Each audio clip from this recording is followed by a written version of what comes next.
नमस्कार दोस्तों, आपका अपने अनुशीलन लर्न चैनल पर स्वागत है। हम लोग आज का जो टॉपिक है वो है बोलना और लिखना। हम लोग ने जो भाषा के तत्व होते हैं वो कितने तत्व होते हैं, वो 4 होते हैं: बोलना, लिखना और पठन। हम लोग 4 जो 2 भाग था हम लोग ने पिछले वीडियो में कवर किया था। जो अगला 2 टॉपिक है बोलना और लिखना, हम लोग इस टॉपिक में कवर करेंगे। तो आज का सेशन हम लोग शुरू करते हैं। वो है बोलना और लिखना, यानी कि बोलना मतलब क्या होता है।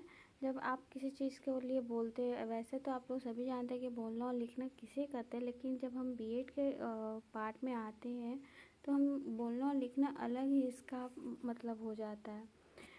भाव प्रकाशन या भाव व्यक्ति के 2 माध्यम है, बोलना और लिखना। भाव प्रकाशन यानी कि अपने आपके मन में जो बातें हैं वो आप व्यक्त कैसे कर सकते हैं। आप सुन नहीं सकते न पढ़ सकते, वो क्या है, वो ग्रहण करने, किसी भी चीज़ को ग्रहण करने का चीज़ है।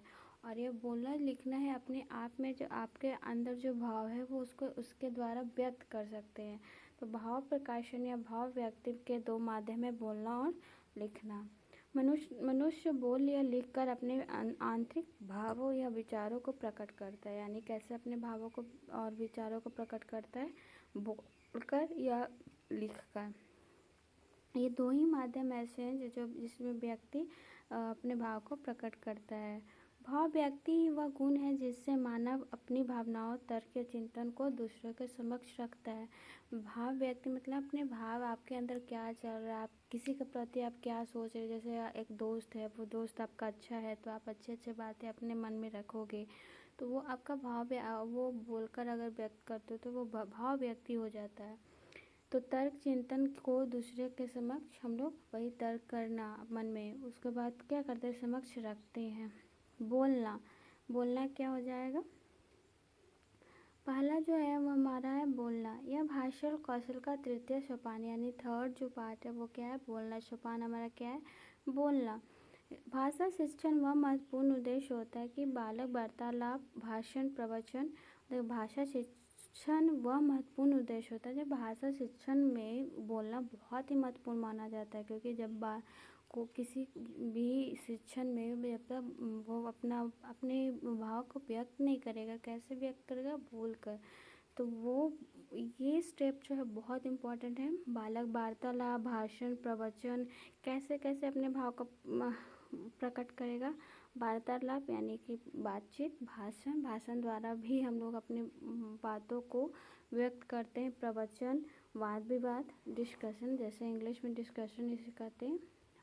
प्रश्न उत्तर, प्रश्नों के द्वारा कविता पाठ और आदेश निर्देश के द्वारा हम अपने भावों और विचारों को क्या करते हैं, व्यक्त करते हैं। तो इसके द्वारा हम लोग अपने भावों और विचारों को व्यक्त करते हैं।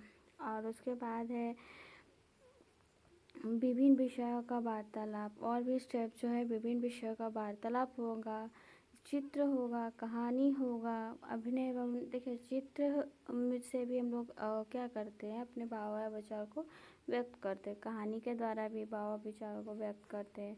अभिनय एवं नाट्यकरण, वाद विवाद, भाषण, सामूहिक विचार विमर्श, प्रश्नोत्तर, अंताक्षरी, ये सब क्या हो जाएगा, ये सभी भाव अपने व्यक्त करने का एक माध्यम है, जिसके द्वारा एक व्यक्ति अपने भाव को दूसरे व्यक्ति के समक्ष क्या है, समक्ष यानी सामने अपने बातों को रखता है।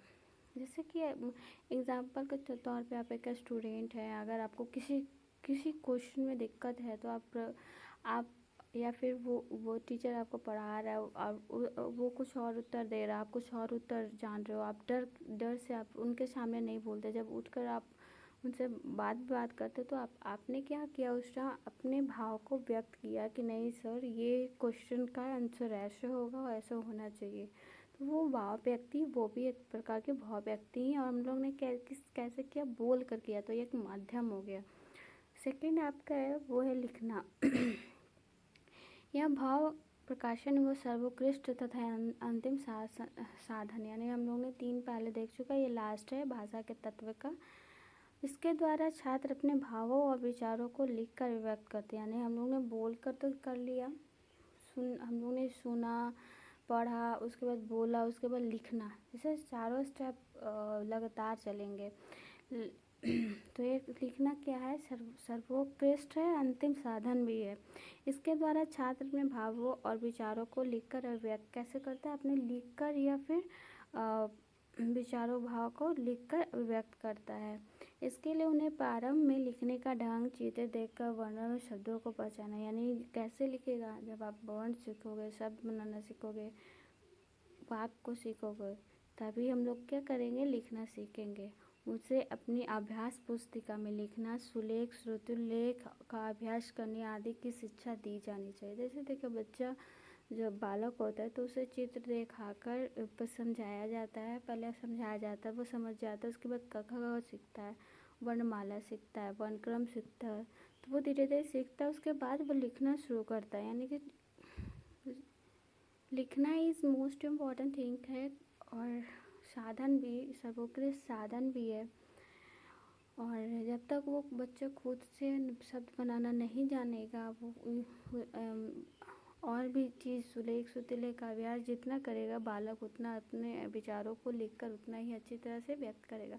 यानी कि देखिए, लिखना और जो लिखना है वो भी इम्पॉर्टेंट है, और हम लोग चारों इम्पॉर्टेंट है, बोलना भी बहुत इम्पॉर्टेंट है। तो इस तरह से हमने भाषा के चारों तत्व के बारे में पढ़ा, स्टेप के बारे में पढ़ा कि कैसे भाषा सीखा जाता है। और इस वीडियो में जो बोलना और लिखना था, आई होप सबको समझ में आया होगा। और चारों तत्व बहुत इम्पॉर्टेंट है, क्वेश्चन भी इससे बहुत सारे बनते हैं, तो ये ध्यान में रखिएगा कि ये दोनों जो है वो बहुत ही इम्पोर्टेंट है। लास्ट वाला अर्थ ग्रहण के लिए, वो जब आप व्यक्त अर्थ ग्रहण के लिए जो 2 स्टेप्स ऊपर वाले हो गए, अर्थ ग्रहण, अर्थ भाव व्यक्ति के लिए ये दोनों हो गए। So thank you and have a nice day.